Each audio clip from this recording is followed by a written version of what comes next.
Bonjour à tous, c'est le troisième rendez-vous pour cette semaine. Nous sommes ensemble jusqu'à 9 heures et aujourd'hui nous allons célébrer le Kenya. Nous sommes habillés aux couleurs bien sûr kenyanes et puis nous allons parler aussi de la jeunesse de ce pays à travers toutes nos rubriques en gastronomie. Nous allons présenter le pays, les artistes et puis aussi les femmes de ce pays. Et puis bien sûr nous aurons nos deux sessions d'information en anglais et en français. On va commencer.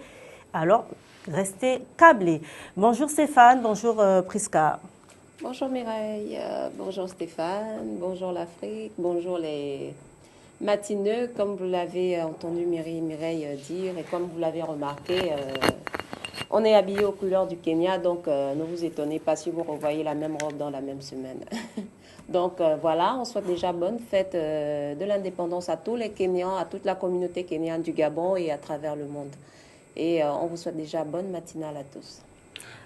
Stéphane, bonjour. Bonjour la planète, bonjour les terriens, bonjour les extraterrestres, bonjour tout le monde, bonjour l'univers, bonjour celle que j'aime, les métis chinoises et bonjour particulièrement au Kenya qui célèbre sa fête nationale. Et voilà, nous sommes là aujourd'hui avec la ravissante Mimi, t'es belle ce matin, avec Ice Baby que j'adore. Oh là là, quelle journée ensoleillée. Et nous sommes là, on va recevoir une invitée spéciale sur le plateau. Et voilà, bonne matinale et bon début du show. Alors, la petite histoire du matin, Stéphane, on va commencer avec toi. Ah, mais bien sûr, le matin, je me réveille comme ça, il y a un soleil d'enfer. Je me dis, oh là là, il a fait chaud ce matin. Mais c'est un soleil positif, hein, parce que ça illumine vraiment l'esprit, les cœurs des gens et tout le monde. Et après, je suis venu en écoutant une belle musique, une belle mélodie de High Life comme ça. Je suis arrivé, j'ai trouvé Ice Baby. J'ai dit, alors, Ice Baby, refais-moi la peinture. Elle m'a refait le portrait. Et je suis mignon le matin. Big up. La petite histoire du matin de Stéphane, la Stéphio pour vos téléspectateurs et auditeurs. Alors, Prisca, la petite histoire du matin. Stéphane, big up à toi et merci pour cet honneur que tu me fais. Mais... Non, l'honneur est tous les jours, Ice Baby. C'est comme une glace à la crème. L'histoire de la veille, la petite histoire de la veille. Hier, vraiment, c'était pas de tout repos pour moi. Je me suis réveillée avec le chien qui a saccagé les ordures devant ma porte. Et en rentrant le soir, puisque chez nous, l'eau vient à des heures. Donc, en venant, j'ai oublié d'arrêter le robinet de la cuisine et j'avais bouché l'évier, en fait, le conduit d'eau qui est dans l'évier. Donc, du coup, l'évier s'est rempli, ça a débordé, ça a dégouliné au salon. Voilà. Quand je rentre à la maison, c'est l'eau qui m'accueille devant la porte. Imaginez la suite. J'ai nettoyé la maison toute la nuit. Non, j'ai remarqué que Ice Baby, depuis lundi, il a que des histoires tragiques. La coiffeuse qui parle en langue, les chiens qui mangent les poubelles. Aujourd'hui, c'est le lavabo, je sais pas, ou bien hier soir, qui a débordé. J'ai nettoyé la maison toute la soirée. La monteuse Manuela, oh mon Dieu, ma chérie, j'ai dit non, ça va, c'est bon. Voilà, moi, mon histoire, elle est toute simple. J'aime beaucoup mon continent, j'aime beaucoup le Kenya. Et ce matin, vraiment la petite histoire, je me suis dit, waouh, aujourd'hui on va parler d'un pays que j'adore, on va parler des Maasai que j'aime beaucoup. Et ça, vraiment pour moi, c'est la petite histoire du matin, tout simplement. Oh là, c'est une belle histoire. Hein. Allez. Voilà, c'est la petite histoire du matin. Allez, on y va, on appuie sur l'accélérateur. On y va au Kenya. Alors. Ok, avant d'aller au Kenya, c'est même pour les Kenyans, hein. De toute façon, on va voir ce que l'horoscope a à dire pour les Kenyans, pour tous ceux qui sont là, qui nous regardent. Alors, l'horoscope, alors, big up.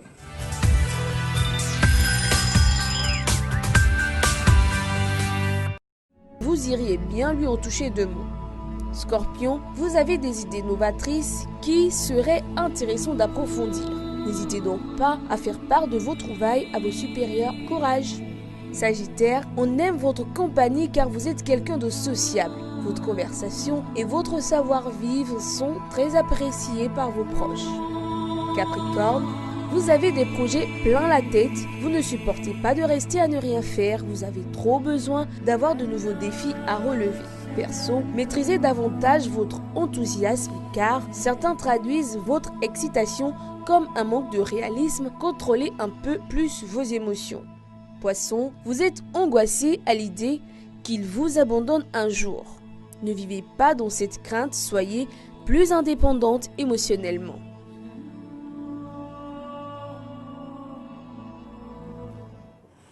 Voilà Stéphane, c'était là l'horoscope du jour. Et pour les signes qui ont eu de mauvaises nouvelles, il y a juste quelques couleurs. Non, mais moi c'est par rapport aux poissons d'abord. Les poissons, ils ont peur que leur dulciné ou bien leur prince charmant les abandonne. Mais les poissons, je ne vais pas vous abandonner quand même. N'ayez crainte, je suis là Clarisse, pour vous. Non, Clarisse, elle est lionne. Et voilà. Et moi, je suis son gibier. Donc elle me captive tous les jours. En même temps, tu ne peux pas abandonner. Je suis sa proie. Donc elle ne peut pas m'abandonner. Elle va tout le temps vouloir me manger positivement. C'est comme ça qu'elle va croquer tous les petits poissons qui vont... Non. Sauf un poisson. Il y a un poisson tellement qui va réussir à quand même... voilà. Et qu'elle va croquer. Bon, laisse tomber. On dit quoi, Mimi? Oui, non, moi je vais mettre un collier sur... comme les femmes. Lequel? Celui-là avec les couleurs. Ce collier kényan qui est tout près de toi. Celui-là. Oui. Mais c'est avec l'amour que je te donne ce collier, Mimi. Voilà. Franchement. Arrête de te protéger de l'amour. L'amour, c'est la meilleure chose qui existe, tu sais. À force de créer un bouclier virtuel contre l'amour. Commencer, d'accord? On peut écouter un peu de musique. Mais c'est triste. Que je mets mon collier. C'est triste lorsqu'on est joyeux comme ça, on nous empêche notre joie. Vraiment, le soleil te fait du bien. Mais le soleil, c'est la lumière, c'est Dieu. C'est toute chose. Bon, tout simplement, on va aller en musique, l'histoire de calmer les esprits, parce que je vois que ces deux cocottes. Non, pendant ce temps, moi, je vais mettre mon collier. Pendant ce temps, on va mettre le collier. Allons-y en musique. Alors, on était avec Sauti-Sol, qui est un groupe qui vient du Kenya. Et c'est un groupe actuellement qui est en vogue dans toute l'Afrique. Et j'aime bien leur particularité parce que tous, c'est d'abord des musiciens. Ils jouent d'abord des instruments. Et c'est ce qui les permet justement de smoother, comme on dit sur les mélodies kenyanes. Et ils chantent en anglais et en swahili. Et donc, des langues particulières du pays. Donc, franchement, c'est vraiment c'est à tout pour mettre les jeunes à l'aise musicalement, en fait. Oui, c'est vraiment un groupe de jeunes avec des sonorités moi je dis très lentes. Bon, très lentes, comme tu dis, ils smooth, c'est ça? Oui, smooth. Ils smooth, et donc ça glisse en fait. Oui, je vois bien que toi tu les adores, vu que déjà même hier même, je t'ai trouvé dans ta main. Tu m'as dit, regarde, je monte un élément avec une musique de Sauti-Sol. J'ai dit, mais ça tombe bien, puisque moi j'ai programmé Sauti-Sol. Je sais que tu les adores. La musique kenyane, c'est vrai, il y a Akoti, c'est ça? Oui, la musique kenyane, elle est particulière en fait. C'est une musique assez métissée. Tu sais, le Kenya, du Kenya en Tanzanie, tout l'est de l'Afrique, ils ont des rites un peu, ils ont des rites en commun. Et c'est là où ils piochent quand même leur sonorité musicale à travers les instruments, voilà, leur tradition. Voilà pourquoi si tu te trouves du côté de la Tanzanie et tu écoutes un morceau, déjà ils partagent déjà la même langue. Oui. Donc du coup, quand tu écoutes un morceau de Tanzanie, du Kenya, et voilà. On a même l'impression d'avoir de la musique congolaise. Bien sûr, parce que la danse aussi. Voilà, il y a une partie du Congo qui fait exactement partie de l'Afrique de l'Est. Voilà pourquoi au Congo, il y a une partie qui parle le swahili aussi, exactement. Donc quand tu écoutes la musique, tu sens qu'il y a une certaine ressemblance, il y a vraiment une certaine connexion musicale dans ces pays, et c'est ce qu'on adore. Justement, et lorsque tu parles de connexion musicale, de smoother, lorsqu'on parle du Kenya, nous allons comme ça ensemble à la découverte de ce pays de manière très particulière.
Yango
Voilà, nous sommes rentrés comme ça dans le Kenya, nous y sommes. Stéphane. Oui, bien sûr, vraiment avec l'aspect naturel, l'environnement, et voilà. Tu sais, le Kenya, c'est un pays qui a beaucoup de collines, il y a beaucoup de collines. Tu vois, voilà pourquoi les sportifs, les Kenyans, ils t'en profitent hein, pour les trainings. Et c'est ça, il permet d'être performant. Et c'est comme on a vu dans l'élément, ils commencent vraiment petits, tu vois, ils courent pour aller prendre de l'eau dans les collines. Et puis voilà, j'aime bien le rebond des Maasai. Ah là là, lorsqu'ils sautent, c'est impressionnant. Ouais, j'ai l'impression qu'ils sautent, ils ont 2 mètres d'altitude quand ils sautent. Et ils sont très grands de taille aussi. Et voilà, et c'est vraiment un univers vraiment naturel, comme je disais.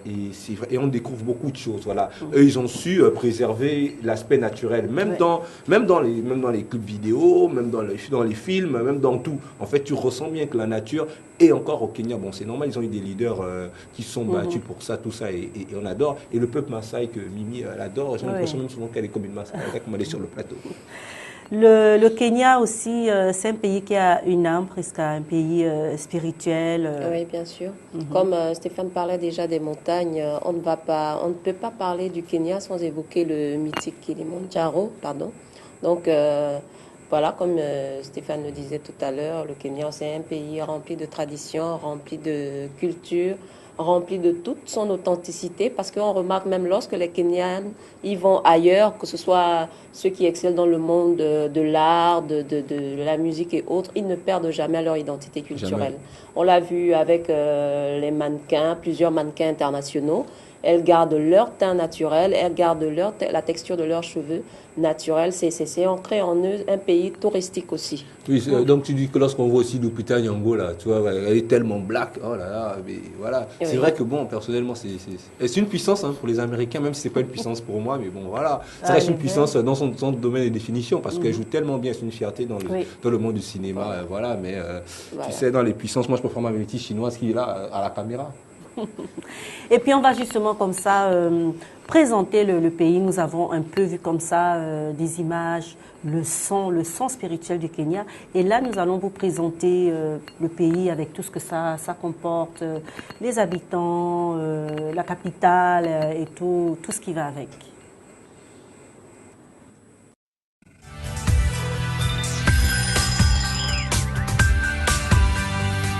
Le Kenya est un pays d'Afrique de l'Est d'une superficie de 500 367 km², une population de 49,167 382 millions d'habitants. Le pays est traversé par l'équateur. Il est entouré du Soudan au sud et de l'Éthiopie au nord, de la Somalie à l'est, de l'Ouganda à l'ouest, de la Tanzanie au sud-ouest et il est baigné par l'océan Indien au sud-est. Sa capitale et plus grande ville est Nairobi. Le pays tient son nom de son plus haut sommet, le mont Kenya, que les Kamba appellent Kenya, ce qui signifie montagne de l'autruche. Ce dernier nom renvoie à la couleur des pics, qui sont blanches avec la neige et noires avec les rochers, ressemblant au plumage du mâle. L'orthographe actuelle du pays dérive d'une série d'évolutions depuis que Johann Ludwig Krapf a déformé le mot Kenya en 1849. Puis, lorsque le Kenya obtient son indépendance, la coïncidence de l'orthographe du nom du premier président élu, Jomo Kenyatta, entraîne le changement de la prononciation de Kenya. La vallée du Grand Rift est souvent désignée comme le berceau de l'humanité en raison des nombreux fossiles d'hominidés qui y ont été trouvés. Les plus anciens, des proconsuls datant du Miocène, ont été découverts sur l'île d'origine volcanique de Rusinga par Louis Leakey. D'autres découvertes indiquent que des hominidés comme Homo habilis et Homo ergaster vécurent au Kenya il y a 2,5 millions d'années. C'est le 12 décembre 1963 que le Kenya obtient son indépendance et pendant un an devient un royaume du Commonwealth, avec pour gouverneur général Malcolm MacDonald et Jomo Kenyatta pour premier ministre. Le décembre 1963, le Royaume-Uni fait signer au Kenya des accords militaires, leur reconnaissant le droit d'utiliser le Kenya comme base militaire pour d'éventuelles opérations dans la région. La population du Kenya se nomme elle-même Wananchi, ce qui signifie les gens en Swahili. Ce terme a une nuance de respect. Le pays compte près de 70 groupes tribaux issus de 3 ethnies différentes. Le pays compte aussi des minorités indiennes et européennes issues de la colonisation. Les Kenyans ne se considèrent pas comme des Noirs ou des gens de couleur, mais comme Africans ou Asian, selon leur origine. Les langues officielles sont le Swahili et l'anglais. La langue nationale est le Swahili auquel s'ajoutent 51 dialectes, protégés et promus par les articles 7.3.a et B de la Constitution. La culture Swahili, qui préforme dès les premiers siècles de notre ère, est le fruit du commerce qu'entretenaient populations bantoues de la côte est de l'Afrique et commerçants arabes.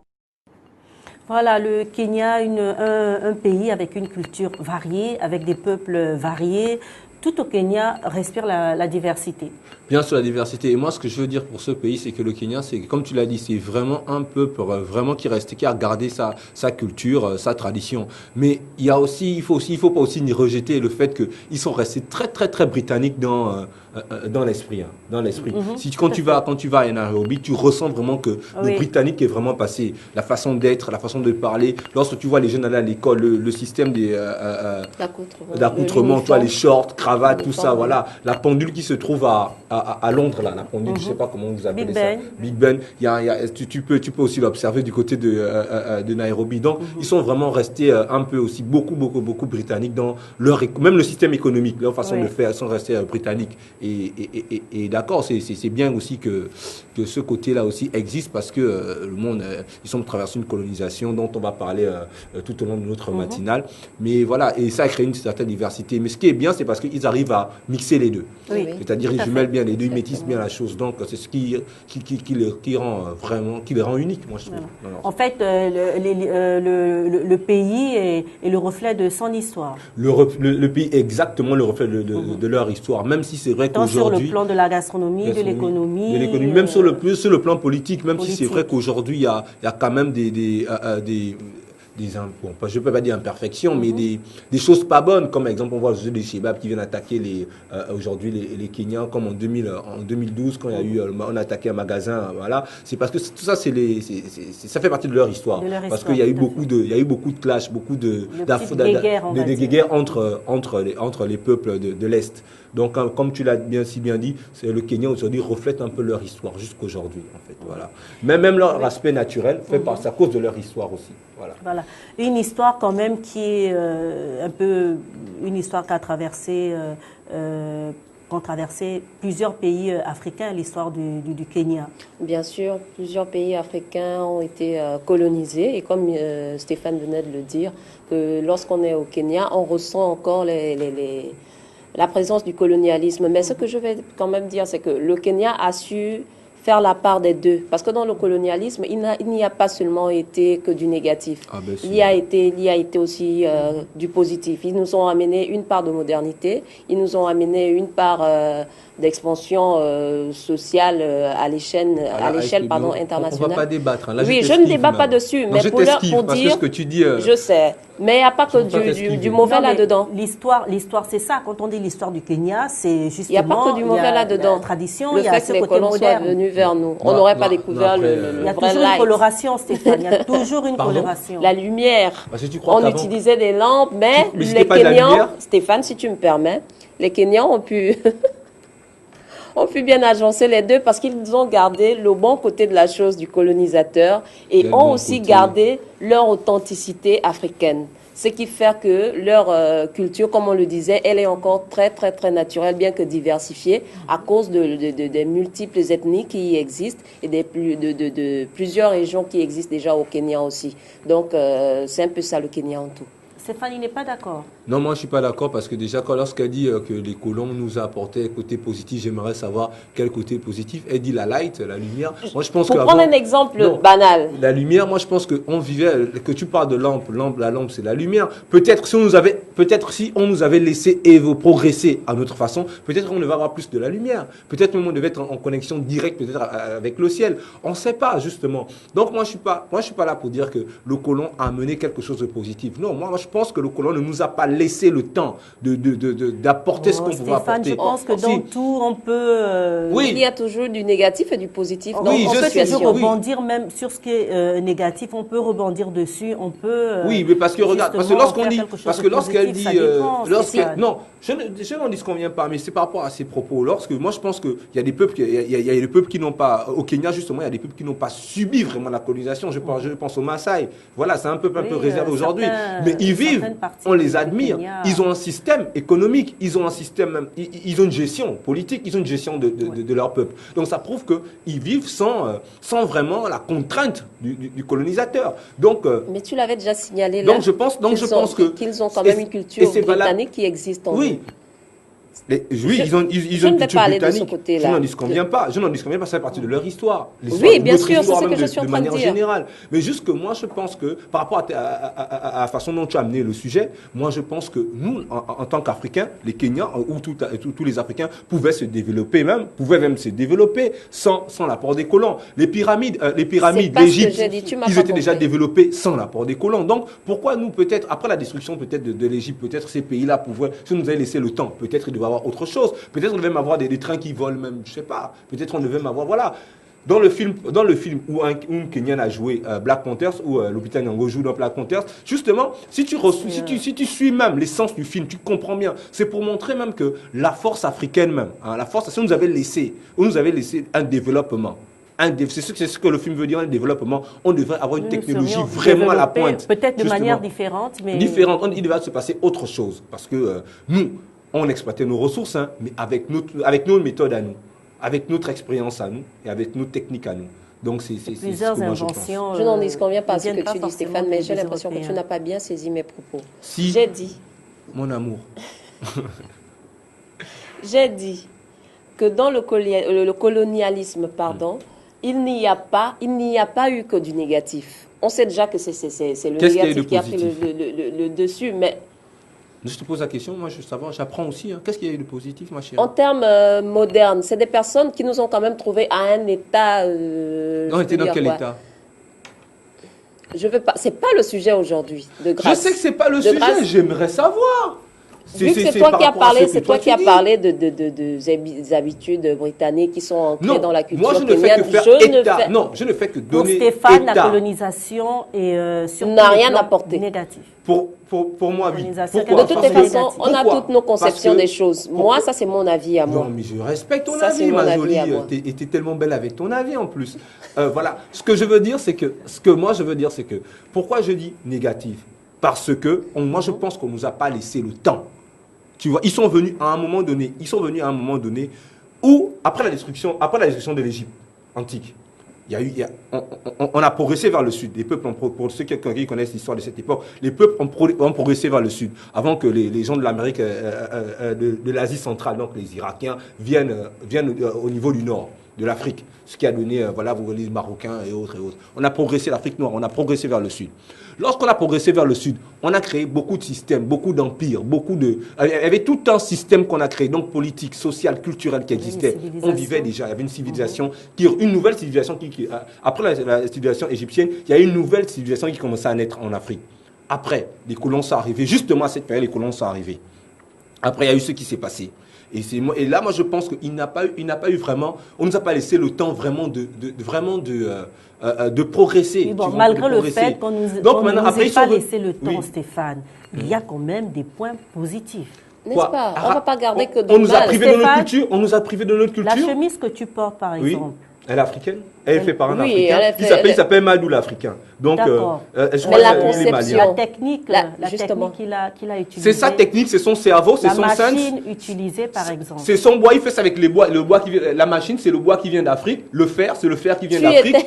Voilà. Mais c'est une machine à coudre. Je suis désolé. Le bois, c'est le bois qui vient d'Afrique. Je n'ai jamais vu de machine à coudre. Non, je dis, il y a des machines à coudre pour Mimicet, dans la conception, il y a du bois, après il y a du fer, il y a des aiguilles. La fabrication même de la machine. S'il vous plaît, on va suivre le journal en anglais, on va continuer à parler du Kenya, le journal en anglais dans quelques instants et on vous revient. Les Africains ont peur de manger la céréale parce qu'ils pensent... We celebrate Independence Day of Kenya, and today we are with Laura from English Dex. With her, we will talk about nominated to the Grammy Awards. Hi, Laura. Hi, everybody. You are pretty today. Thank you. Hi, Laura. Hi, Stefan. I love the smile. You are beautiful this morning. Thank you. Yes, I'm very happy to be see you in this talk show, the matinal. It's the first time to come here. It's my first time today. Yes. Oh, you are welcome. So enjoy your time. I will try. Yes. Okay. So, Laura, what can you tell us about Grammy Awards? Well, African singers.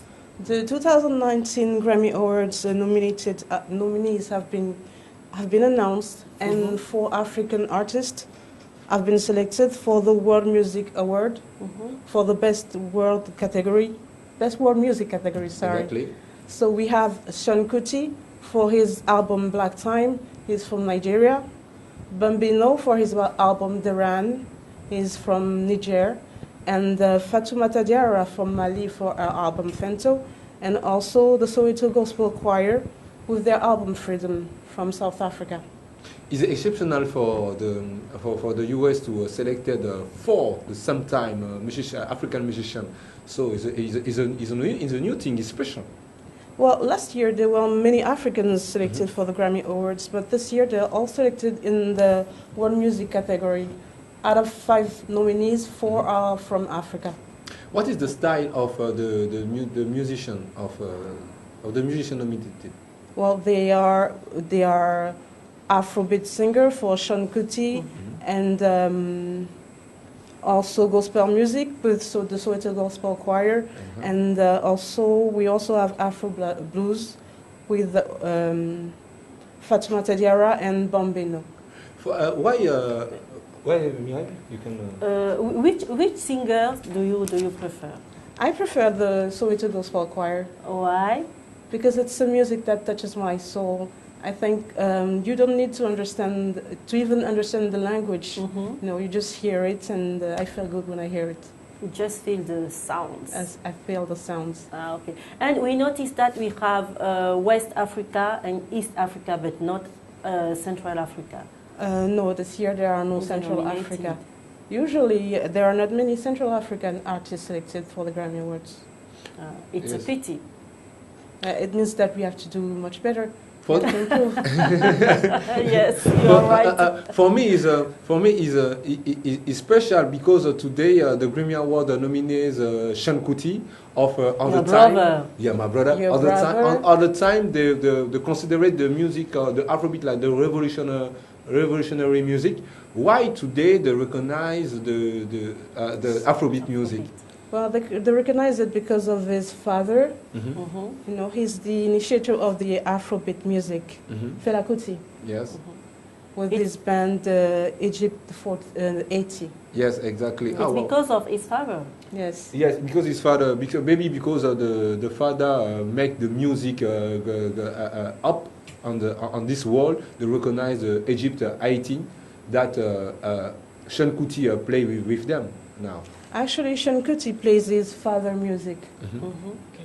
Yes, that's the songs of his late father. Yes. Ah, good. And we African is happy because of the USA recognize the music from Africa. Why the category of the African music is that world music? This year, all Africans are nominated for the world music category, but last year there were some with other categories. Somali won. Somali won best music with no. Last year, 8 Africans were nominated, and Somali won with the Lost Somali Tapes. Okay. Why best historical album? Okay, for Somali. Okay. Why they never took the style of music on their category like jazz or blues or I don't know techno yes. Whatever, just the world music. They doesn't consider it the particular style of music, African music? No, no, they don't consider it. But I think things are beginning to change. Maybe next year they will. I agree with Stefan, because even if in Europe, when you go somewhere for buying some music, African music is still in world music. Okay. Or in Africa, we know in Africa, Yes. there is the jazz music, there's the rap blues. music, there's the blues music, there's the gospel music. Why they say for the Soweto gospel? Why they don't? They didn't took Put this them before school on the gospel. the gospel category, and Fela Kuti, Sean Kuti took it on the Afrobeat of the jazz music, or Fatoumata Diawara on the Afro blues music on Bambino from Niger. I think this will happen soon. Let's things change. Things will change soon. Okay. We have to improve. We have to recognize our music to let people to know it. We have to talk about ourselves. Okay, we can see the elements after we can come. Okay, let's see the elements. Okay.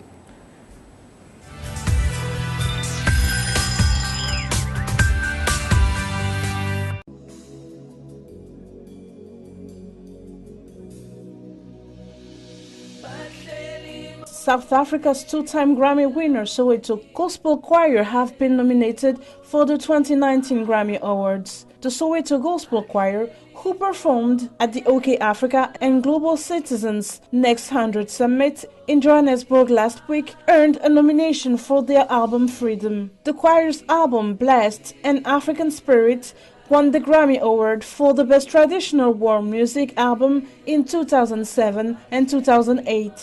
Other African artists have made the cut for the world music category this year. The group is nominated alongside 3 other African origin artists for this category, which comprises 5 nominees, among whom Sean Kuti and his band Egypt 80 for their album Black Times, the Malian singer Fatoumata Diawara for her album Fento, and the Niger-born Tuareg musician Bambino for the album Diran. Hip-hop has the 2 most nominated artists, being Kendrick Lamar and Drake, with 8 and 7 nominations respectively.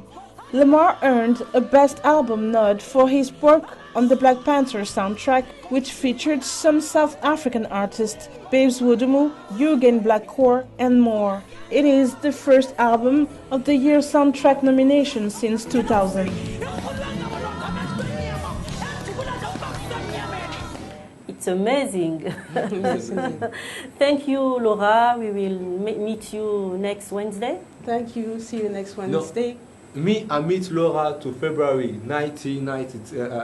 2013. Are we going to be there? We're going to be there for celebrate I'll be pleased the to go Grammy there Award. with you. Okay. Okay, so Thank you. Oh, thank you too. Thank you, Laura. And happy Independence Day to all Kenyan viewers. Oh, wow. Okay. Thank you for Kenyans. Yes. Okay, We go see there? you, Kenyans. Bye.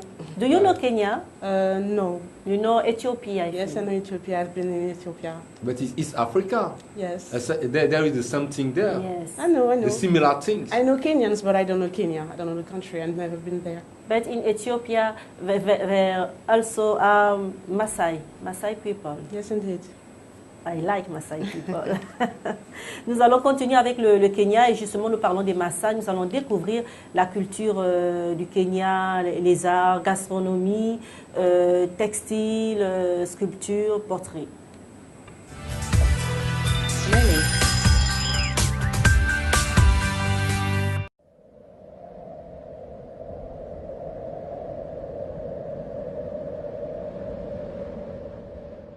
C'était là la présentation des différents arts au Kenya sous une musique de Sauti Sol.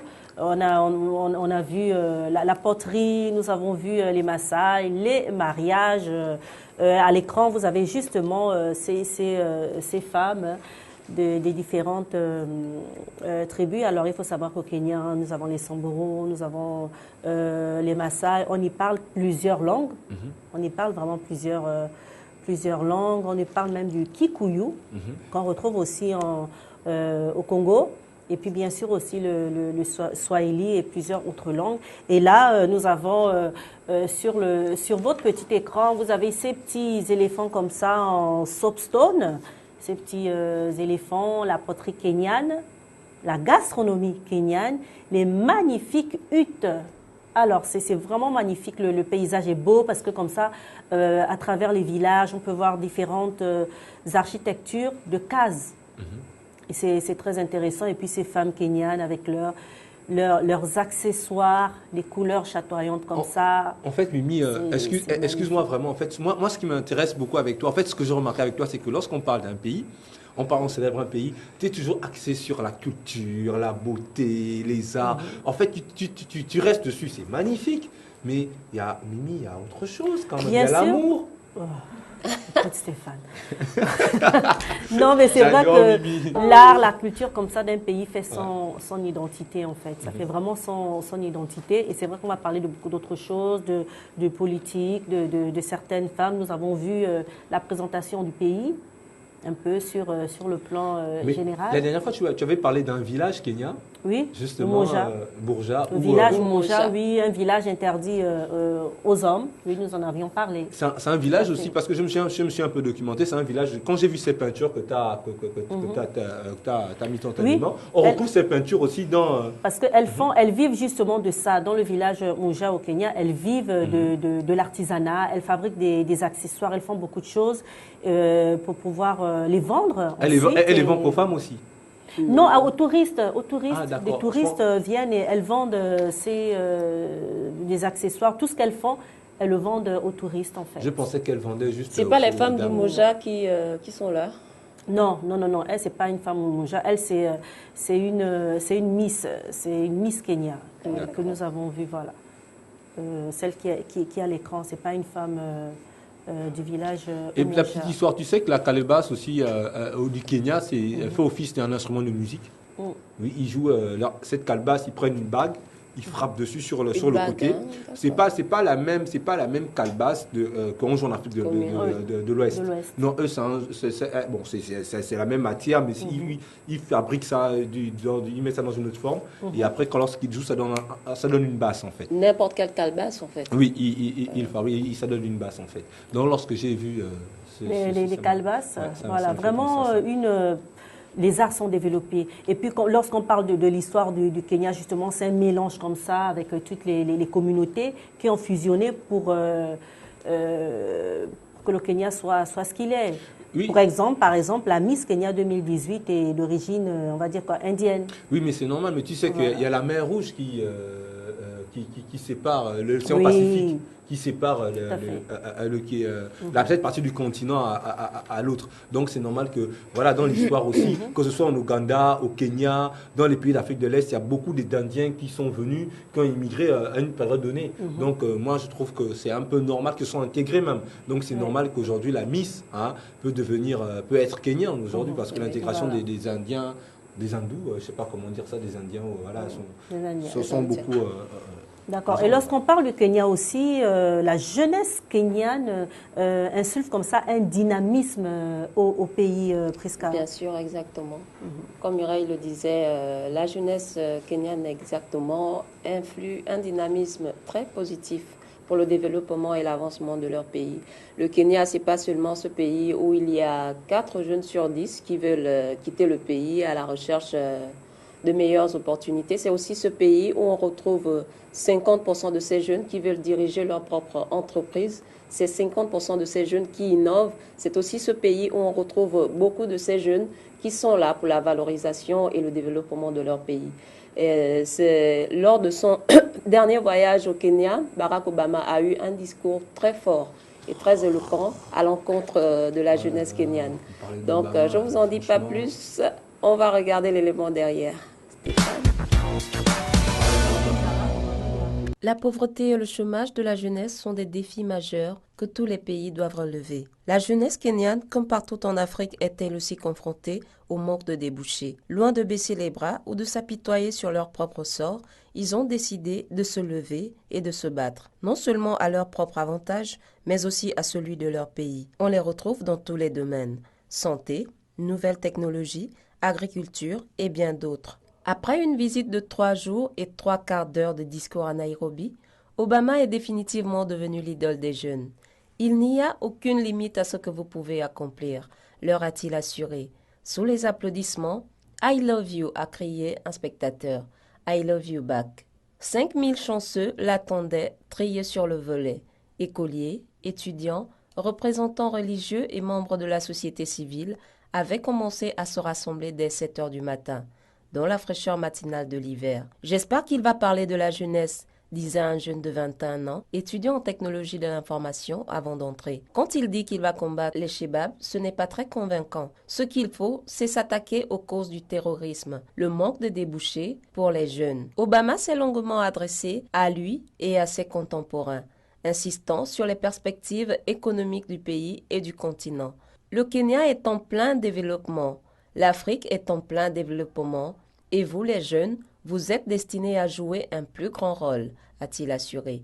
Toute son intervention, introduite par sa demi-sœur Obama, mêlait habilement considérations politiques et économiques actuelles et plaisanteries. Vous n'avez pas à travailler pour un colon comme mon grand-père ou à quitter le pays comme mon père. Grâce au progrès du Kenya, grâce à votre potentiel, vous pouvez construire un meilleur avenir ici et maintenant.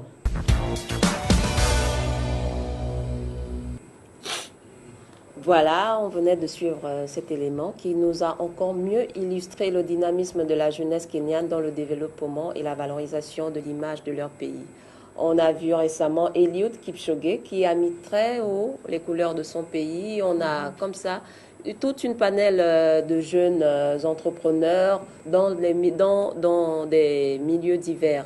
On a Ivy Langa, on a plusieurs d'entre eux comme ça qui excellent, non seulement à leur propre compte, non seulement pour leur propre bien, mais aussi comme ça pour valoriser l'image du pays que d'autres personnes ne connaissent pas. On a par exemple un forum comme ça qui réunit chaque année les meilleurs entrepreneurs de jeunes. Et le Kenya est à la 3e place en termes de participation. C'est-à-dire que les jeunes Kenyans sont à la 3e place parmi d'autres pays qui sont peut-être mis au devant de la scène de façon plus positive. D'ailleurs, parlant de ce forum des jeunes entrepreneurs, on a justement le jeune Roy Mwangi Ombati, jeune Kenyan, qui est lauréat qui a été lauréat, l'un des lauréats de l'édition en 2018 et qui a mis sur pied comme ça au Kenya une imprimante 3D à base de déchets recyclés et également une marque, on va dire ça comme ça, une marque de chaussures pour pieds difformes. Donc oui. C'est vrai que la jeunesse kenyane fait beaucoup pour le pays et très, très active. Mais la jeunesse kenyane a son mot à dire, vu que déjà il y a l'aspect naturel qui est assez important. Et ils ont ce souci, et justement, ils ont tellement travaillé dans ce secteur-là qu'ils ont ce souci du recyclage, de prendre des choses déjà utilisées et les transformer. Et c'est très important. Aujourd'hui, le système de recyclage, c'est un système justement qui peut même sauver l'aspect naturel en Afrique. Exactement. Tu vois un peu, c'est moins de pollution, moins de destruction. Et puis voilà, c'est un bonheur pour l'Afrique. Voilà.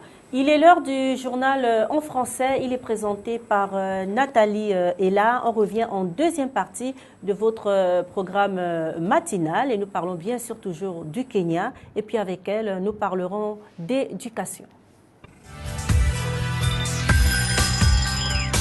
Nous sommes de retour chez vous. Nous célébrons aujourd'hui le Kenya. C'est la fête nationale. Et puis, nous allons parler justement de la gastronomie du Kenya avec Priska, Stéphane et Nathalie est là, qui bien sûr va rester avec nous pour la chronique éducation. Alors, Priska, qu'est-ce qu'on mange au Kenya? Au Kenya, comme on venait de le dire depuis le début de l'émission sur le Kenya, c'est la diversité dans tous les domaines. Et cette diversité, on la retrouve aussi dans la gastronomie de la cuisine kenyane. On va découvrir comme ça le mélange des aliments, des épices et tout autre. Donc, on va avoir plus de détails dans l'élément qui va suivre. La cuisine kenyane est très variée et diffère d'une région et surtout d'une ethnie à l'autre. Il est cependant deux préparations culinaires communes. L'ugali, mot d'origine swahili, il pourra être confectionné uniquement avec du maïs blanc, ou ce dernier mélangé avec du sorgho, tama en swahili. Le githeri, mot d'origine kikuyu, qui est un mélange de grains de maïs et de fèves. Ce mélange sera alors agrémenté au nom d'autres légumes suivant l'origine tribale. On y consomme également parfois du nshima, un plat à base de maïs mélangé à des légumes et de la viande ou du poisson.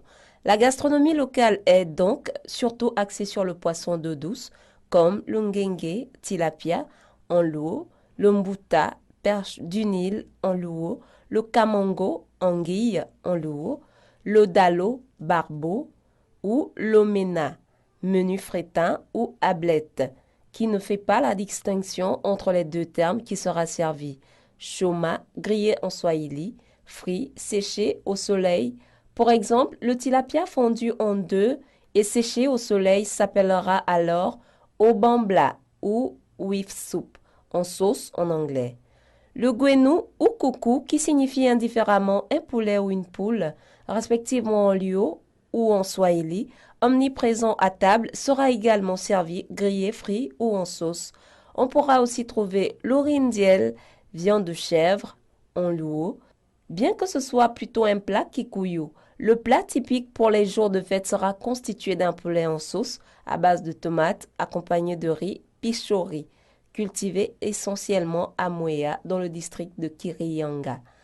Les accompagnements pourront être constitués d'ugali, aussi appelé kouon en luo, à base de maïs jaune ou blanc assorti, soit de sukuma wiki, qui signifie actuellement un plat de chou, mais dont l'expression est détournée en swahili en sukuma, signifie pousser et wiki signifie semaine. À l'origine, cela signifiait donc l'art d'accommoder les restes. Soit de feuilles d'aloe ou bunké, ébouillanté puis rissolé, de chapati en swahili assorti de dengu en swahili ou autre ganda ou maragwe, haricots en luo ou en swahili, de kachumbari, salade de tomates, oignons et coriandre plus ou moins pimentés en swahili, de bananes plantain ou de bananes douces, d'okra cuit dans une sauce à la tomate ou mélangé au sukuma, wiki ou encore à la lotbo, d'apote, légumes glissants, qui est la feuille d'une herbe sauvage dont le goût rappelle celui de l'okra. Vous l'avez vu, la cuisine kenyane, une cuisine non seulement très variée, mais très très saine, une cuisine très bio. Donc aller au Kenya, c'est carrément faire un voyage gastronomique à travers le pays, vous n'allez pas regretter. Au Kenya, quand on parle de nourriture, il y a aussi des boissons. On a le célèbre chai qui est présent dans tous les foyers. C'est en quelque sorte une boisson de bienvenue. Quand vous allez dans un foyer kenyan, la première boisson qu'on vous donne, ce n'est pas de l'eau, c'est du chai. Le chai, c'est un mélange de thé et de sucre et de lait. Mal vous en a pris si vous ne prenez pas de sucre parce qu'il est sucré à volonté. Vous n'avez pas le choix. Le Kenya est un des principaux exportateurs de café et de thé. On y retrouve plusieurs boissons là-bas que eux-mêmes ils accommodent et qu'ils consomment directement. On trouve rarement des boissons importées. Donc au Kenya, vous consommez frais, vous consommez bio, vous consommez local.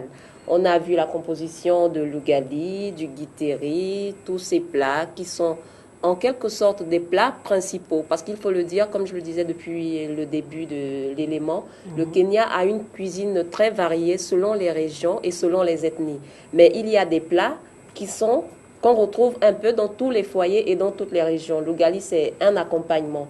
Du coup, il est partie présente sur toutes les tables. Donc voilà, Mireille.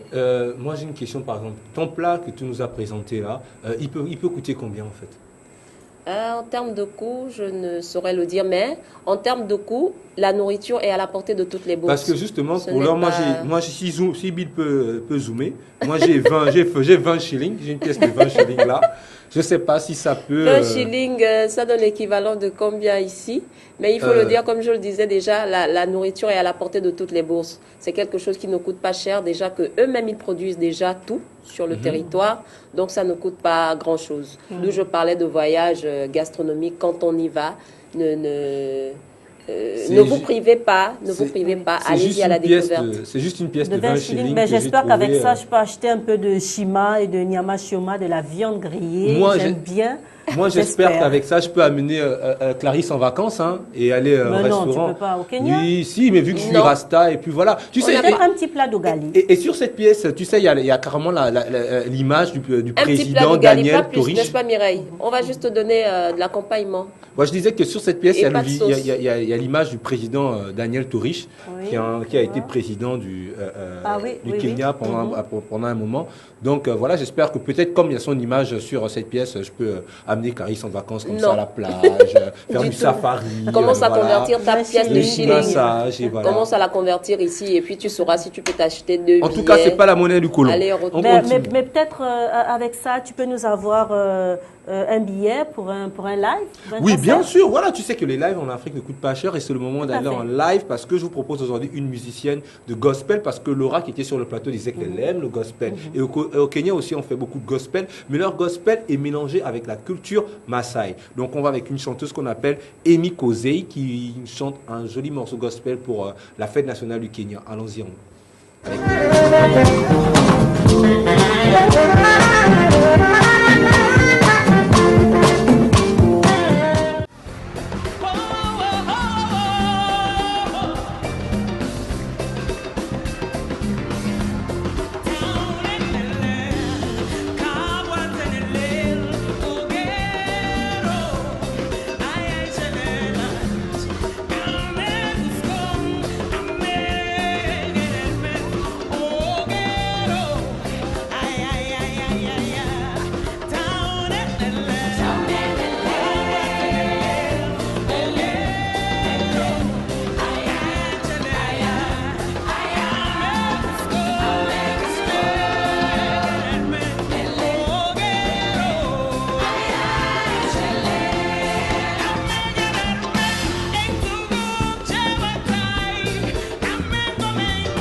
quitte avec du beau gospel qui nous vient comme ça du Kenya, qui est vraiment expressif, riche en couleurs, en voix, en musique et en instruments, parce que c'est vraiment une connexion entre la symphonie occidentale, vous avez vu les violons, des trompettes, des sax, avec des percussions africaines, le chant africain et l'aspect traditionnel. Donc voilà, c'est une chanteuse, retenez bien, c'est Emi Koezei, qui est une chanteuse musicienne de gospel. Elle est née le 20 juillet 1980 dans la ville de Kouéla. Et la plupart de ses chansons sont dans son dialecte, Kelinjin. Et ça n'a pas empêché sa maison de production de croire en elle, d'investir, de mettre des moyens à ce qu'elle produise des disques et elle nous fasse des concerts comme ça très riches en culture. Mais vraiment riche, comme tu as dit, en voix, en couleurs, en sonorité, on aurait dit même en des mouvement, c'est joli. Oui, c'est très joli avec des voix aussi, les chœurs. Oui. Les chœurs sont vraiment présents dans ce live.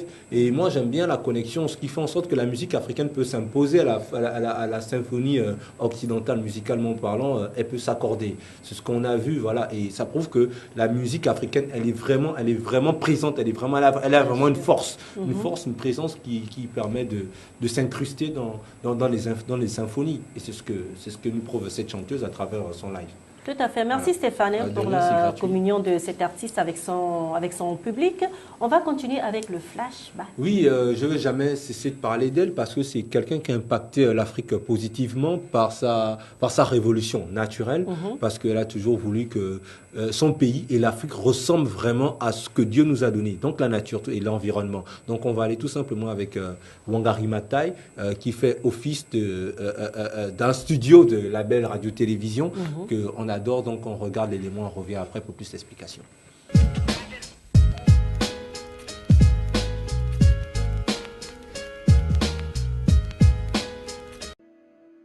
I think that it is very, very important to continue encouraging our governments and ourselves that the environment is not really an issue for tomorrow. The environment is an everyday issue. It's the air we breathe, it's the water we drink, it's the food we eat.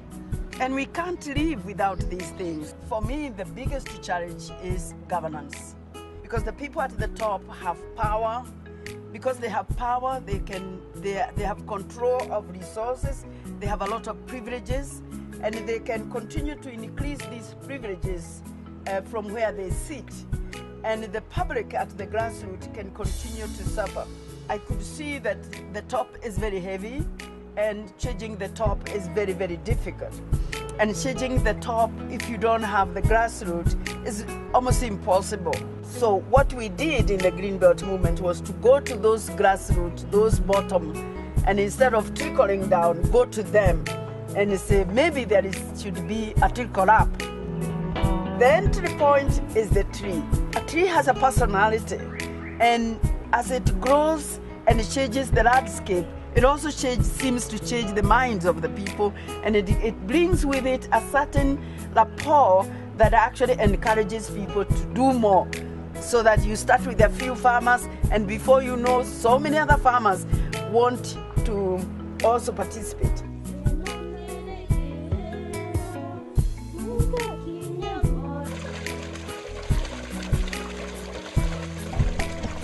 Now, because we were dealing with the poor people, we also wanted to give them an income.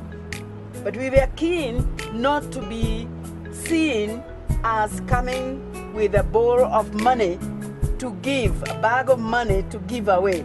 So we said, you plant the tree. If you make it survive, we will give you a token of appreciation. And I emphasize that because you can't pay for all that work. We didn't have that kind of money. They can actually make enough money which they can invest. And we encourage them to invest in income generating activities. So, because in many ways you are trying to improve the quality of life. To work with the communities, you need passion.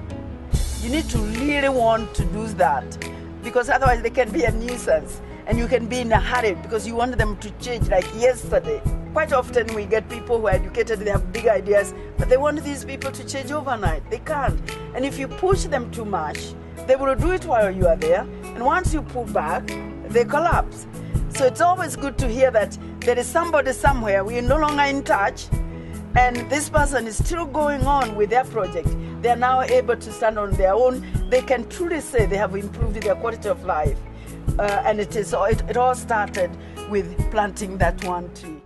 Alors on va Mimi, Ice Baby et Nathalie qui est sur le plateau avec nous. On va jamais cesser de parler de cette grande dame qui a impacté justement l'environnement en Afrique et même dans le monde, parce que après tout le monde s'est inspiré d'elle aujourd'hui. C'est Wangari Maathai qui a créé la ceinture verte de Green Belt, qui est un programme qui consiste à préserver la nature en plantant des arbres. Parce que pour elle, c'est vrai qu'il y a l'aspect déjà nature, que naturellement l'arbre nous protège, l'arbre lutte contre le réchauffement climatique et autres, mais elle aussi, l'arbre aussi pour elle représente cet aspect spirituel, parce qu'elle vient d'un endroit où ses ancêtres, elle communiquait avec les arbres. Et l'arbre étant vivant, un être vivant, il y a une connexion avec l'être humain. Et couper cet arbre pour construire des immeubles ou bien des routes, c'est comme si tu assassinais un être humain pour elle. Donc voilà pourquoi elle s'est battue pour préserver cet environnement. Et dans les années 90, elle a fait de la prison parce que le président de cette époque ne voulait pas,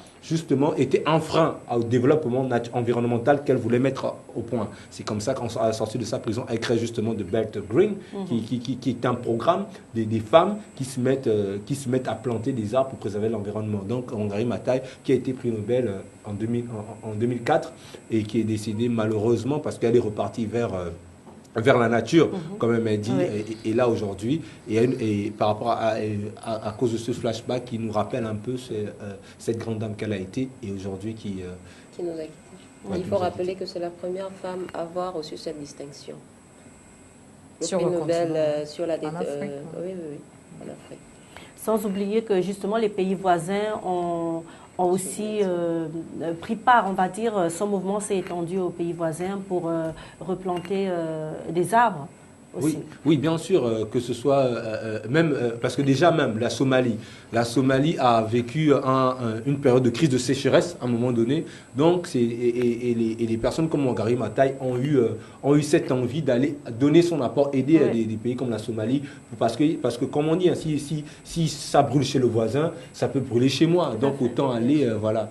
Donc, et Nathalie est là, qui est là parmi nous, qui va dire quelque chose sur Wangari Maathai, que j'espère qu'elle adore, qu'elle aime. Effectivement, Stéphane, c'est donc une figure marquante de l'histoire africaine. Elle est pionnière en matière de préservation de l'environnement sur toute l'Afrique. Et effectivement, comme tu l'as dit, elle a beaucoup milité pour la préservation de l'environnement. Et on sait ce que c'est. On sait que l'impact ou encore la destruction forestière a un impact négatif dans le développement même des villages et même des communautés en Afrique. Parce que le fait de couper les forêts, le fait d'investir, le fait d'exploiter ces forêts-là, aujourd'hui a des répercussions. D'où la tenue de tout ce qu'on a, COP21, COP24, comme ceci. Pourquoi? Parce qu'on exploite de manière abusive nos forêts et c'est l'Africain qui se retrouve... n'est-ce pas, embêté dans cette affaire de déforestation au profit des grands investisseurs internationaux qui viennent pour exploiter les biens du continent africain à leur profit, mais derrière ça, que gagne l'Africain? Donc c'est un combat qu'il faut pérenniser, c'est un combat qui devrait rester ancré dans les esprits de tous les Africains, à savoir que le fait de venir détruire nos forêts, ce n'est pas pour le bien des Africains, mais c'est plutôt pour nous mettre dans des situations assez difficiles, parce qu'après ça, comment on fait lorsqu'il y a la sécheresse, comment on fait lorsque surviennent des maladies, comment on fait lorsqu'on a la déforestation, et c'est ce qui a amené des pays comme les pays du Sahel, donc en Afrique aujourd'hui, qui n'ont plus de forêt. On a des pays où la chaleur devient excessive. Tout ça, c'est les conséquences de la déforestation. Et c'est un combat qu'il faut vraiment que tous les Africains Nathalie, est-ce qu'aujourd'hui, en Africain, est-ce qu'on a vraiment besoin de la COP 21 ou la COP, je sais pas, 79 ou quoi que ce soit pour prendre conscience que la nature, c'est ce qui nous préserve. Par exemple, Wangari Maathai, je ne sais pas, oui, peut-être elle a participé, j'en sais rien, mais dans les villages, par exemple, il y a des vieux qui ne participent pas à ces conférences, mais qui ont cette conscience-là que la préservation de l'environnement est... Et aujourd'hui, est-ce qu'on ne perd pas du temps en nous asseyant dans ces conférences, concrètement, qui nous apportent sur le terrain, rien ne change. Entre-temps, dans les villages, Il y a des mamans qui ne parlent même pas l'anglais, même pas le français, même pas l'espagnol, mais qui ont conscience qui se battent tous les jours pour préserver cet environnement. Effectivement, dans nos villages, que ce soit à notre époque contemporaine, que ce soit il y a 25-30 ans déjà, la notion de préservation de l'environnement existe. Dans nos villages, les mamans, toutes nos mamans, elles savent comment ça se passait. Déjà, à partir des plantations, elles savent que cette année, il faut planter, donc on va défricher, on va planter tout le reste. Après, il faut laisser cette parcelle-là pour aller investir ailleurs. Cela permet à cette parcelle qui a été exploitée de pouvoir se régénérer. Ça, tout le monde, toutes les mamans qui vivent dans les villages, elles le connaissent. Bon, maintenant, le problème qui se pose avec nos pays africains, avec nos dirigeants, c'est que les investisseurs, comme on les appelle, les grands opérateurs économiques qui viennent ici, ce sont ces personnes-là qui viennent pour signer des conventions, qui viennent pour signer des contrats d'exploitation forestière. Mais maintenant, il devrait y avoir des mesures d'accompagnement. Lorsqu'ils exploitent une forêt pendant X temps, il faudrait la replanter. Or, ce qu'on constate, c'est que cette exploitation forestière, souvent, elle est faite et il n'y a pas de suivi en termes de répression, en termes de reboisement, en termes de replanting. Il n'y a pas de suivi. Pourquoi? Parce que nos dirigeants sont laxistes, ils ne regardent pas, ils ne sont pas regardants. Juste ce que l'opérateur économique apporte comme manne financière. Mais derrière cette manne financière, comment les villages se portent après cette déforestation? Voilà. Là est toute la question. Voilà. Et pour en revenir à Wangari Maathai, une salle du complexe audiovisuel Nelson Mandela où se trouve la belle télévision porte son nom. Ouais, et voilà, la salle Wangari Maathai. Nous allons continuer toujours avec le Kenya, Stéphane, mais cette fois-ci on va parler politique. Oui, bien sûr, et je sais que Nathalie qui est sur le plateau va avoir beaucoup de choses à dire. On va parler du premier président du Kenya qui a quelque chose à dire. Voilà, à la nation que nous sommes, que nous représentons ce matin. Donc on va avec l'élément, s'il vous plaît. Jomo Kenyatta.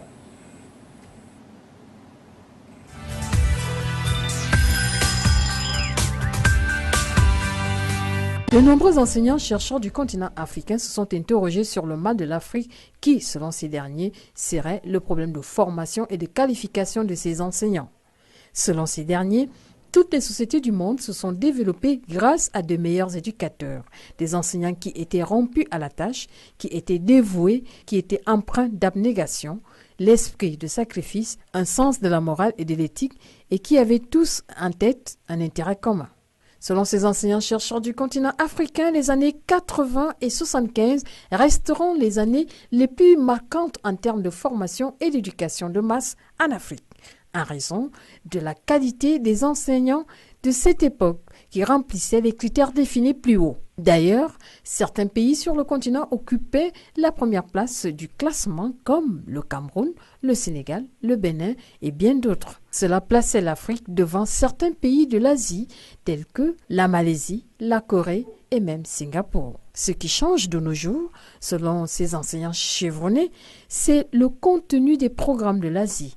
Ce contenu a été révisé et adapté en fonction de l'évolution et des changements dans le monde, tandis qu'en Afrique, la nécessité de refonder les programmes scolaires s'impose dans tous les pays au sud du Sahara, un volet qui incombe aux politiques et autres dirigeants africains qui se doivent de prendre des mesures fortes pour que le continent atteigne le développement du secteur éducation escompté. L'Afrique d'aujourd'hui a besoin d'enseignants qui éveillent les consciences, des enseignants engagés, des laboratoires ambulants de pensée. De tels enseignants permettraient aux politiques du continent de repenser l'éducation tout entière. Selon cette tribune, il est indispensable que les enseignants ne s'attardent plus sur des batailles corporatrices et égoïstes, mais plutôt unir leurs connaissances pour un enseignement de qualité et redonner au continent sa position d'antan. L'Afrique devrait donc redéfinir les programmes de recrutement des enseignants, faire des enquêtes de moralité et même que les États devraient insérer la prestation de serment pour que nos pays et surtout le secteur de l'enseignement reprennent sa place d'antan. Une réforme qui ne sera possible que si les politiques africains et tous les acteurs de l'éducation s'y mettent pour rehausser le niveau des élèves. Alors, vous l'avez compris, il s'agit là plutôt de l'éducation, de la qualité de l'éducation en Afrique. Et Nathalie est là, qui est avec nous, va justement nous parler de cette qualité de l'éducation en Afrique. Effectivement, Mireille, le problème de la qualité de l'enseignement se pose avec acuité parce que dans l'élément que nous venons de regarder, ce sont des enseignants-chercheurs qui se sont retrouvés pour réfléchir sur les profils même des enseignants. Est-ce que ce sont encore des enseignants doués? Est-ce que ce sont encore des enseignants qui ont l'amour de leur travail? Est-ce que ce sont encore des enseignants qui travaillent avec abnégation? C'est autant de questions que ces enseignants-chercheurs ont soulevées. Ils partent du fait que dans les années 75, 70 et 80, les enseignants travaillaient de manière bénévole. Les enseignants donnaient le meilleur d'eux-mêmes pour produire de bons résultats. Et l'Afrique était très en avant lors de ces années-là. Et qu'aujourd'hui, malgré qu'il y a eu une amélioration dans les cursus, dans les formations et tout le reste, les systèmes éducatifs ne produisent pas assez de bonne qualité au niveau des élèves, au niveau des universités. Il y a une baisse des niveaux récurrente. Alors ces enseignants africains se sont retrouvés pour réfléchir afin de trouver des solutions. Qu'est-ce qui cloche? Est-ce que c'est nous qui formons mal les élèves? Est-ce que c'est nous qui ne dispensons pas assez? D'où la nécessité aujourd'hui de refonder un peu les systèmes éducatifs en Afrique. Et c'est à cette solution-là que sont arrivés ces enseignants qui souhaitent que les politiques africains, tous les États africains essayent de se réunir pour revoir nos systèmes éducatifs. Au niveau du secondaire, au niveau du primaire, qu'est-ce qu'il faut désormais inculquer aux enfants comme enseignement au niveau du primaire, au niveau du primaire, en fonction des spécificités de chaque pays, en fonction de chaque pays et des réalités. Il faudrait que les inspecteurs pédagogiques se retrouvent pour ensemble harmoniser les systèmes scolaires. Donc, doit-on s'attendre à plusieurs réformes sur le plan de l'éducation? Des réformes, oui, c'est déjà ce qui se fait dans plusieurs pays. Des réformes visent à améliorer la qualité de l'enseignement. Lorsqu'il y a des réformes dans un secteur bien précis, l'objectif à terme, c'est que les programmes dispensés soient en accord avec les réalités du pays. Parce que lorsqu'on parle de réforme aussi, il faudrait que les enfants ou encore les étudiants qu'on les forme en fonction des besoins du terrain. Aujourd'hui, l'Afrique devrait beaucoup plus prôner l'excellence, la technologie, les sciences et tout le reste. Or, nos systèmes éducatifs n'étaient pas faits en amont pour produire des scientifiques. Et d'où la nécessité de reformer et de réviser tous ces systèmes-là. Et il y a beaucoup plus de littéraires. Il y a beaucoup plus de littéraires depuis la base. C'est pour ça qu'il faut une réorientation depuis le primaire. Qu'on voit déjà, est-ce qu'à partir du primaire, un enfant peut déjà avoir une vocation? Est-ce qu'on peut déjà déceler des talents depuis le primaire? Donc la nécessité d'une refondation des systèmes éducatifs. Nathalie, est-ce que aujourd'hui, si le système éducatif regrette, c'est pas parce que aujourd'hui l'école, de façon générale, le système scolaire est devenu plus économique. C'est-à-dire qu'aujourd'hui, on assiste à beaucoup de structures privées où les responsables veulent se faire plus de sous. D'abord, en fait, l'objectif premier est d'amasser plus d'argent que de la qualité d'abord. Parce que c'est un peu ce qui se passe aujourd'hui. On voit les écoles ne font que pousser, les professeurs ne font que pousser, et les coûts. Voilà, c'est devenu plus des businessmen que des éducateurs. Parce que dans le temps, par exemple, à un moment donné, l'école était gratuite même au niveau de la colonisation. À l'époque de la colonisation, c'est-à-dire que tu ne vas pas à l'école, on te force même d'aller à l'école. On vient te chercher par force pour t'amener à l'école. Maintenant, aujourd'hui, ça a changé, c'est-à-dire que l'école est devenue, ça devient difficile même d'y accéder à cause des moyens. C'est pas à cause des finances. Le privé a pris le pas sur l'école publique. C'est pas plus devenu un business que voilà. Effectivement, cet aspect-là n'est pas à négliger. Lors de cette rencontre des enseignants-chercheurs, tous ces aspects-là ont été abordés. Il s'avère que l'école aujourd'hui, c'est un gros business. C'est vraiment un gros business qui intéresse tout le monde. Et du coup, de nombreux acteurs, même ceux qui ne sont pas du monde de l'éducation, créent des écoles de formation, créent des universités, ouvrent des écoles privées. Voilà. Mais l'objectif à terme, c'est qu'il y ait des formations de qualité. Que les enfants qui sont formés dans ces instituts, dans ces écoles, sortent de là diplômés, mais avec des diplômes de qualité. D'accord? C'est bien beau d'aller payer, d'aller subventionner les études de son enfant, mais à l'issue de ça, l'enfant travaille où? Qui sont les acteurs du secteur éducation? Donc, ces enseignants-chercheurs voudraient que les promoteurs de l'éducation, les promoteurs des écoles privées, des universités privées, soient également les acteurs de l'éducation, qu'ils soient des personnes qui connaissent la problématique du monde scolaire, que ce ne soit pas que des businessmen, parce que lorsqu'un businessman lui pose son action, lorsqu'il fait, il va construire une école, bien un institut, l'objectif c'est de gagner son argent. Mais qu'est-ce qu'on donne comme formation? Qu'est-ce qu'on donne comme éducation à ces étudiants qui apprennent dans ces instituts?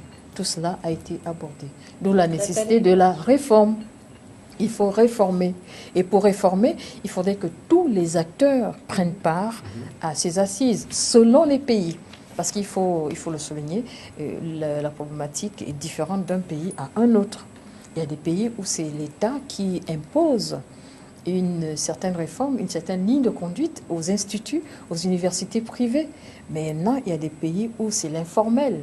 Tu montes ton école, tu montes ton dossier, tu payes tes taxes au niveau des différents ministères en charge de l'éducation ou de l'enseignement supérieur, et puis tu fais ton activité. Mais maintenant, il y a des pays en Afrique où c'est normalisé.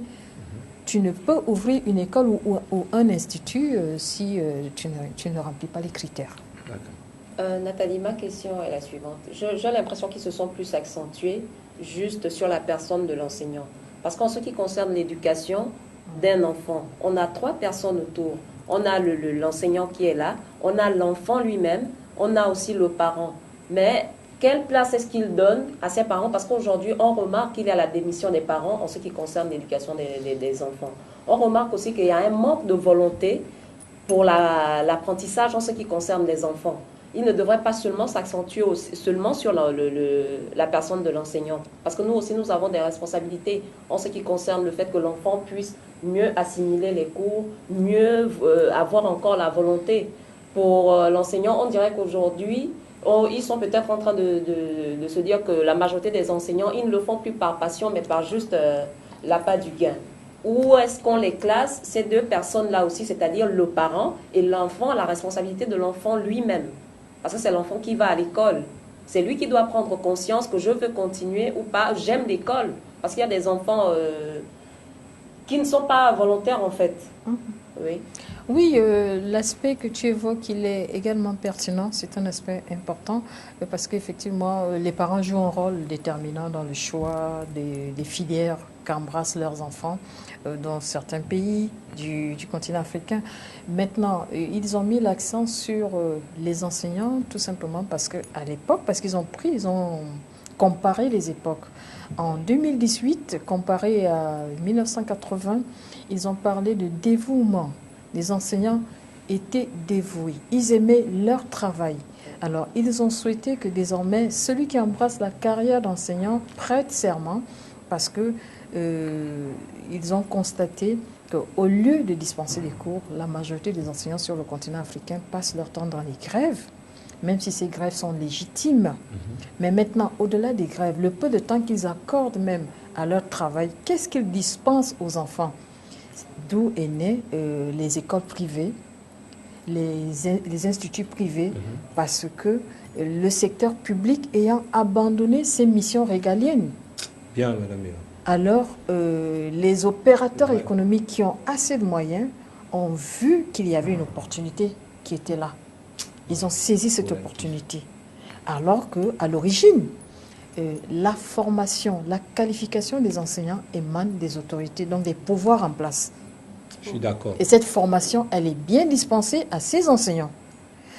Nous prenons le cas du Gabon où nous émettons. Il y a des instituts, il y a l'école normale supérieure, il y a des écoles des instituteurs qui forment ces enseignants.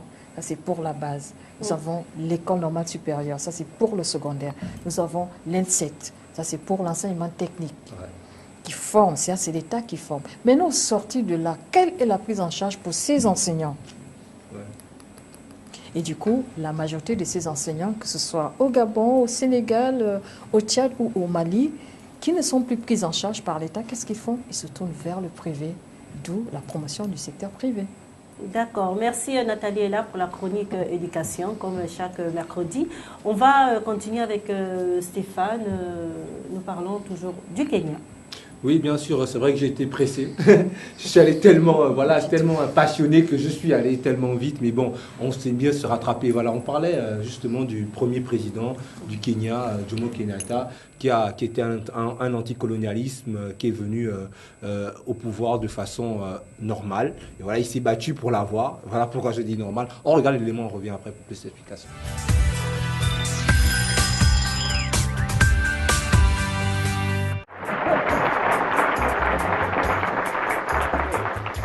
It's come. The wind of change is here with us.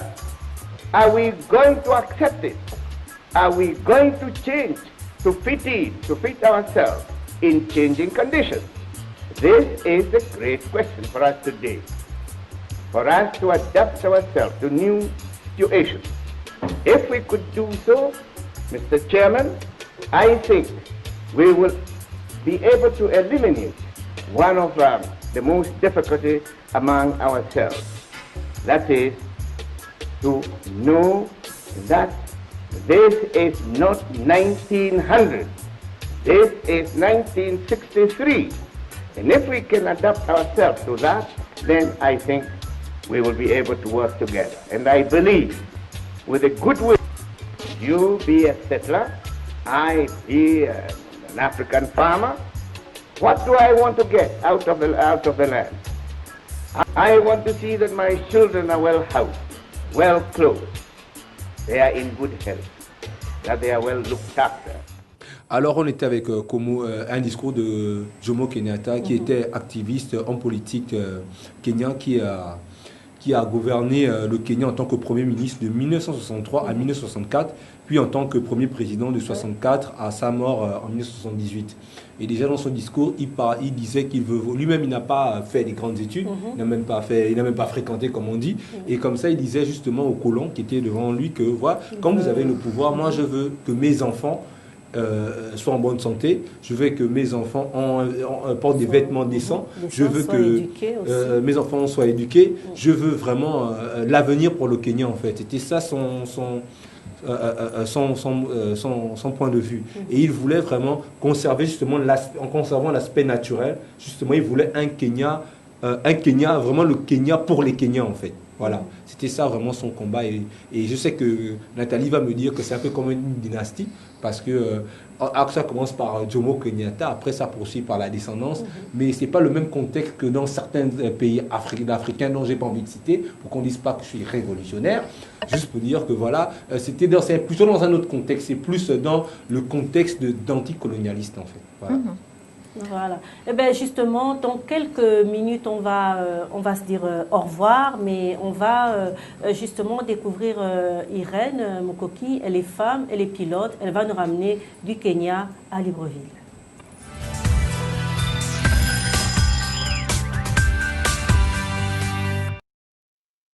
Née en 1976 de parents kenyans, elle a fréquenté l'école Moïse Girls School Nairobi.